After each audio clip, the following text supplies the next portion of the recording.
దీనికి సంబంధించి ఇంటి వద్దే ఉండి నెలకు వేల రూపాయలు సంపాదించవచ్చని ఆశపడ్డటువంటి అమాయక ప్రజలకు కోట్లకు కోట్లు టోకరా వేశాడు. విజయవాడ సత్యనారాయణపురం కేంద్రంగా సాగిన ఒక భారీ వర్క్ ఫ్రం హోం మోసం తాజాగా వెలుగులోకి వచ్చింది. రైట్, ఇందాక మనం చెప్పుకున్నట్టుగానే మాషా అల్లా ఎంటర్ప్రైజెస్ సంస్థ చేసినటువంటి నిర్వాకం పైన మరింత సమాచారం మా కరెస్పాండెంట్ కాంతి అందిస్తారు.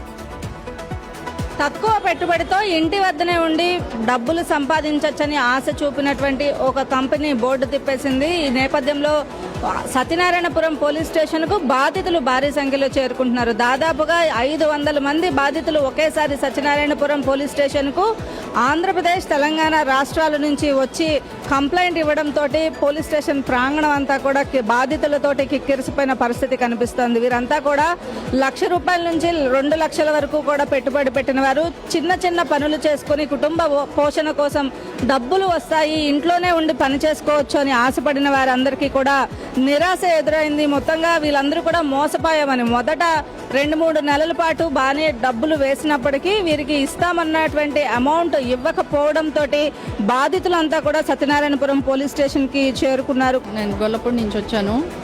మేము కూడా ఇందులో జాయిన్ అయ్యి ఒక 2 months అవుతుంది. 1 month శాలరీ మాకు పడింది. సరే బాగానే ఉంది, చాలామంది రివ్యూస్ బాగానే ఇచ్చారు కదా అని చెప్పి మేము కొత్తగా కూడా మళ్ళీ ఇంకా ఎక్స్టెన్షన్ చేసాం. మేము బయట అన్ని అప్పులు తెచ్చుకొని చేసుకున్నామండి. ఇప్పుడు మేము వీళ్ళు ఇలా చేయడం వల్ల మేము అసలు ఇప్పుడు ఈ ఉన్న అప్పులు ఎలా కట్టుకోవాలో కూడా మాకు తెలియట్లేదు. చాలా డిప్రెషన్లోకి వెళ్ళిపోయి ఉన్నాము. మా బాధను కూడా మేము బయటకు చెప్పుకోలేకపోతున్నాము.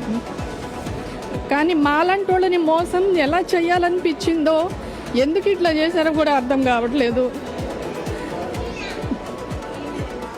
సారీ.